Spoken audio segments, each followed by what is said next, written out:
Good day everyone! Welcome back sa ating 28-day Bible Study kung saan ay isa-isa nating pinag-aaralan ang 28 fundamental beliefs ng Seventh-day Adventist Church.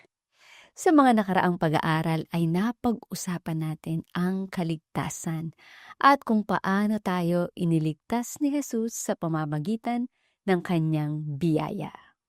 Ngayon naman ay nasa ika-11 paniniwala na tayo. Paniniwala sa paglago kay Kristo. May tanong ako sa inyo. Kapag may nagtanim ng buto ngayon at pagbalik niya bukas ay hindi pa ito puno, ibig bang sabihin ay may problema?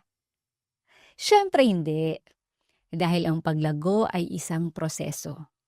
Ganito rin sa buhay Kristiyano. Kapag tinanggap natin si Jesus, hindi ibig sabihin na agad tayong magiging perpekto. May proseso ng paglago. May mga bagay na unti-unting binabago ng Diyos sa ating buhay. At para ipaliwanag ito, gumamit si Jesus ng isang napakagandang kwento.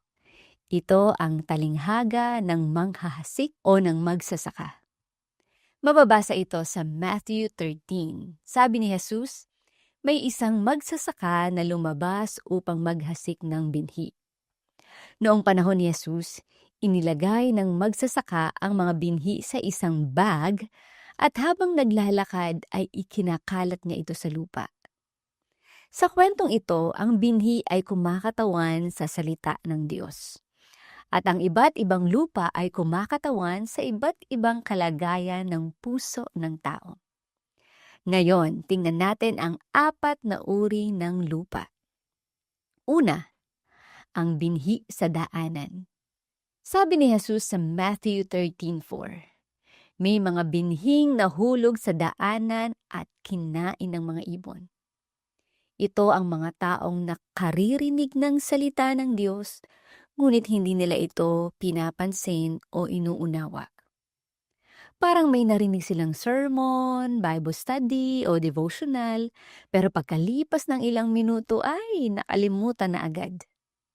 Hindi nakapasok sa puso ang mensahe, kaya madaling maagaw ng kaaway ang katotohanang sana ay makakatulong sa kanila.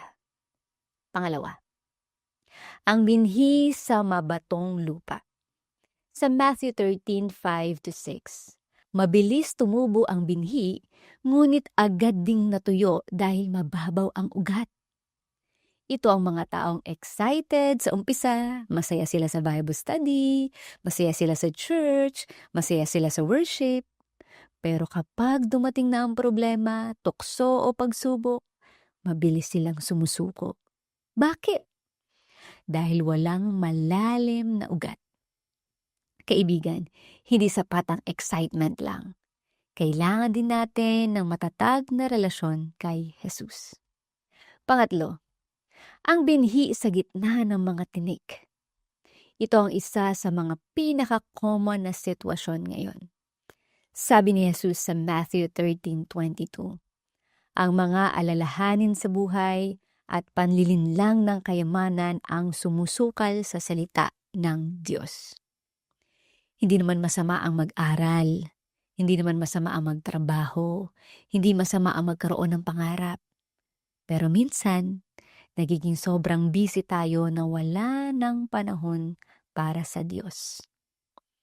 Unti-unting nawawala ang panalangin, unti-unting nawawala ang pagbabasa ng Biblia, unti-unting lumalamig ang relasyon natin sa Panginoon. Hindi dahil ayaw natin sa Diyos, kundi dahil masyado ng maraming bagay ang kumukuha sa ating atensyon. Pang-4, ang binhi sa matabang lupa.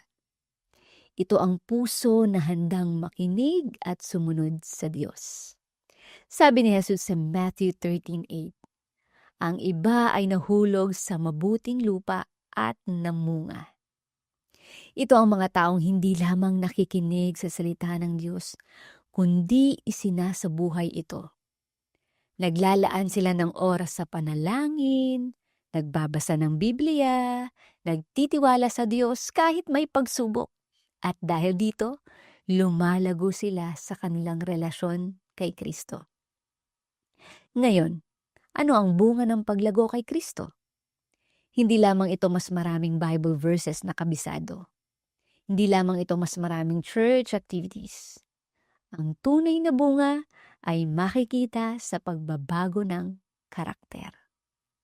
Sabi sa Galatians 5:22-23, ang bunga ng Espiritu ay pag-ibig, kagalakan, kapayapaan, pagtiyatiyaga, kabaitan, kabutihan, katapatan, kahinahunan, at pagpipigil sa sarili. Pansinin nyo, hindi sinabi na bunga ng pagsisikap lamang, kundi bunga ng Espiritu. Kapag mas malapit tayo kay Jesus, unti-unting lumalabas ang mga katangiang ito sa ating buhay. Mas nagiging mapagmahal tayo, mas nagiging mapagpatawad, mas nagiging mahinahon, mas nagiging katulad ni Kristo. Kaya ang tanong ngayon ay, anong uri ng lupa ang puso mo? Daanan ba? Mabatong lupa? Lupang puno ng tinik? O matabang lupa? Ang magandang balita ay kahit ano pa ang kalagayan ng ating puso ngayon, kaya itong baguhin ng Diyos. Kayang alisin ng Diyos ang mga bato. Kayang alisin ng Diyos ang mga tinik. Kayang gawing matabang lupa ang ating puso kung hahayaan natin siyang kumilos sa ating buhay. Kaya ano ang paniniwalaan natin ngayon? Ang paglago kay Kristo ay isang proseso. Ang salita ng Diyos ay parang binhing itinatanim sa ating puso. Ang uri ng ating pagtanggap sa salita ang magtatakda kung tayo ay lalago. At ang tunay na bunga ng paglago ay makikita sa ating karakter at relasyon kay Jesus. Mga kaibigan, hindi mahalaga kung gaano ka nakatagal sa church. Ang mahalaga ay ito. Mas malapit ka ba kay Jesus ngayon kaysa dati? Dahil ang tunay na sukatan ng spiritual growth ay hindi dami ng alam natin tungkol kay Jesus, kundi gaano tayo nagiging katulad niya. Maraming salamat sa pagsama sa ating pag-aaral. At muli, ako si Mary Me na nagpapaalala. Mary Me mang pagdapa sa buhay mo ay Mary Me ding pagbangon kasama si Kristo. God bless us all.